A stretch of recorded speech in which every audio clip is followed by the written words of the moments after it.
Hello, welcome back to Python Basics tutorial. Today we will be going over loops and if-else statements.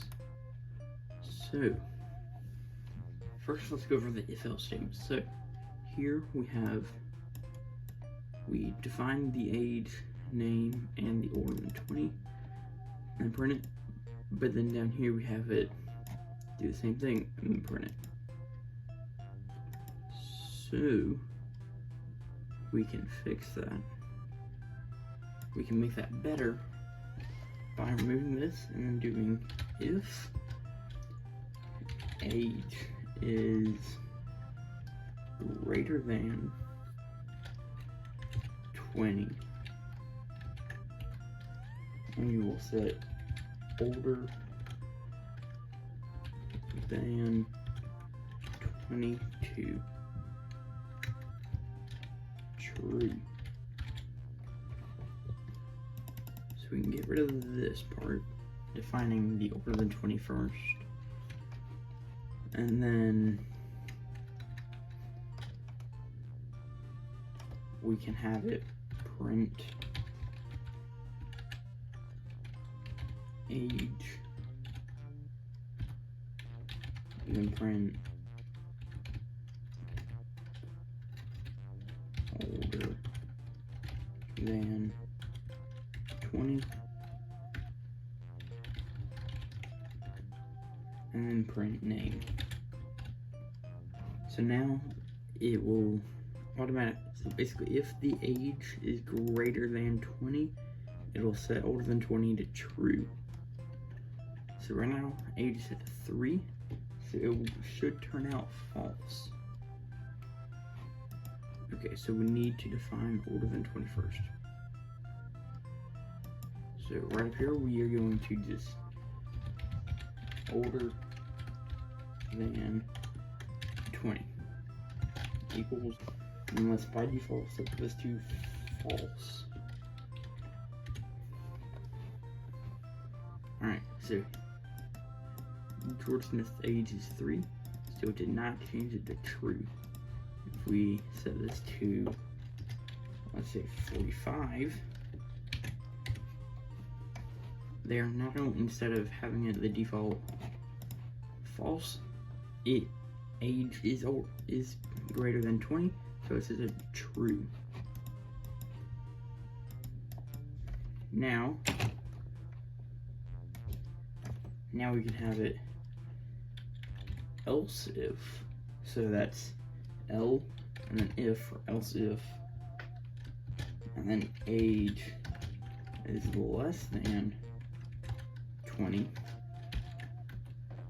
We're going to set older than 20 to false. So now, without this bit,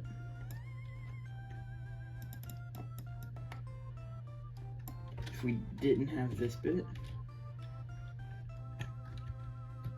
then if we set this to true by default, then if we have it set to true by default, and then this person's age is less than 20, it'll still show up as true because it doesn't have anything to change. But if we have it set so that if it's less than 20, we will change it to false. See, now it says false. Else, that means if all this is false, none of this is true, you're not under 20, you're not under 20, you're not over 20. If you're exactly 20, then we're gonna have older than 20 is going to be you are 20 years old. Now you will see that if we run this, it's not gonna say that. No, well, first of all, because it's set to 56, but if we change the age to 20 and then run, it's still going to say true. That's because capitalization is important. So now we set this to 20.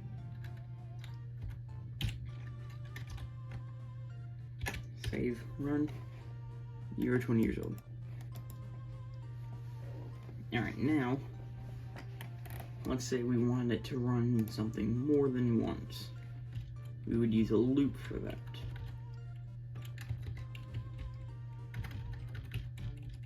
So, first we're going to talk about while loops. So basically you can have it so it's just while and then true. And then you can have it print a number. Alright? And let's set number to 0.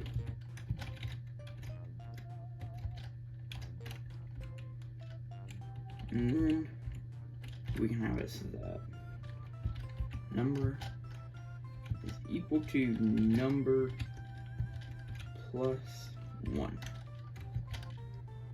So basically this means it's gonna set the number value to whatever it was plus 1.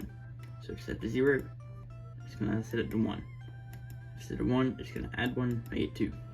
If it's 55, it's gonna add 1, make it 6. So the while loop is never going to stop until it is set to false. So that means if we run this, it just starts counting forever and ever, and it won't stop until you tell it to. Well, let's say we want it just to count up to 300.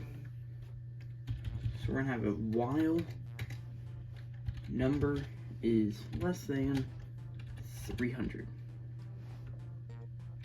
Save and run. It'll stop once it reaches 300. So 200.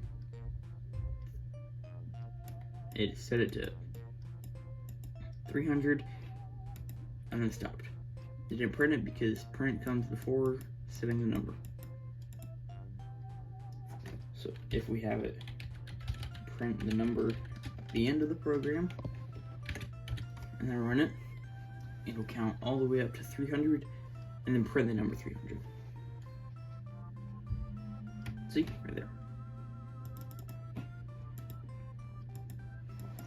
Now one way to shorten each line of code is this num equals number plus 1. We can just set that to plus equals 1. And it still does the exact same thing.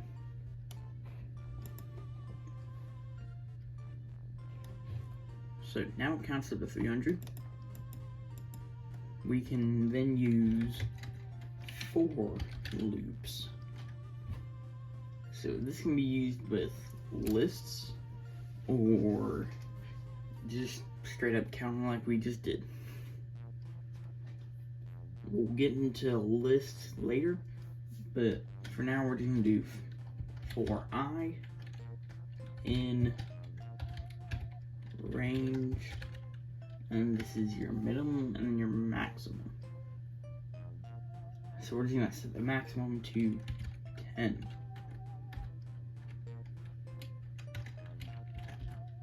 And then we're gonna print I. So it'll count to 300. And then it starts at 0. It counts all the way up to 10. Except it doesn't, because the way Python works is it counts 10 numbers and it starts at 0. So it counts this as number 1, number 2, number 3, number 4, number 5. By the time it gets to number 9, it's already done it 10 times. So we want it to count 0 to 10, just set that to 11.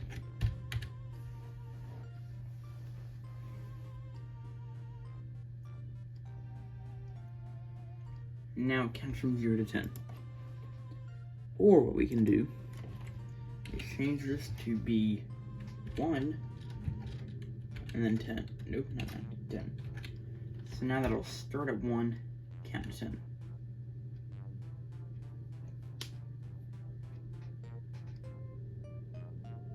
It still won't do it because it doesn't include that one. So you'll still have to set that to one above whatever you want it to be.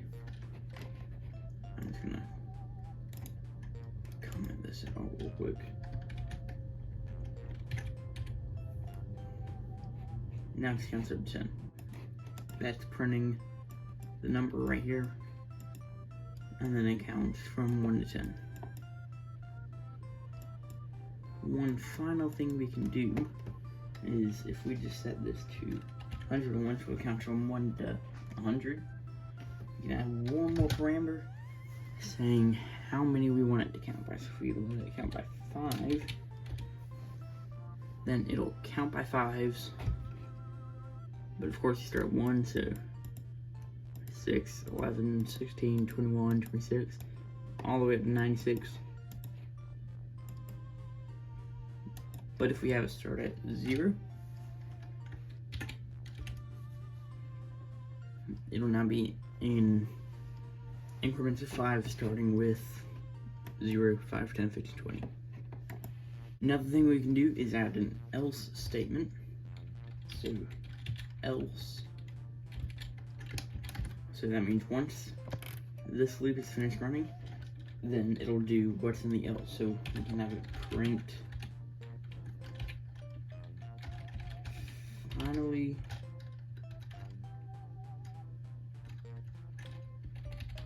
finally done.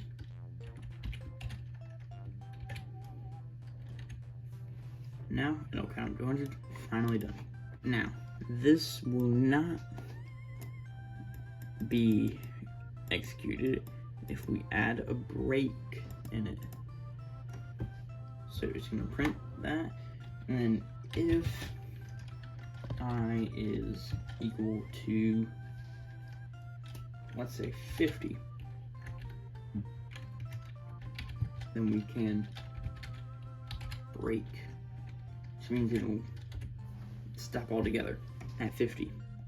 So let's uncomment this and run what our program is so far.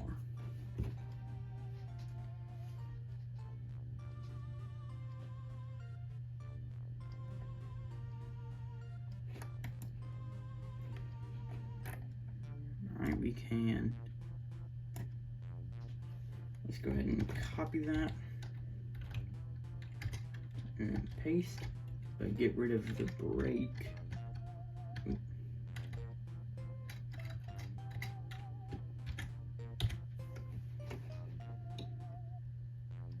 So now count to 300, and then count to 50, and then count to 100, finally done.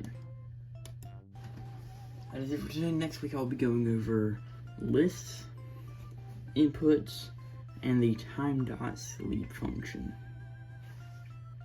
So subscribe if you'd like to see that, and I will see you later.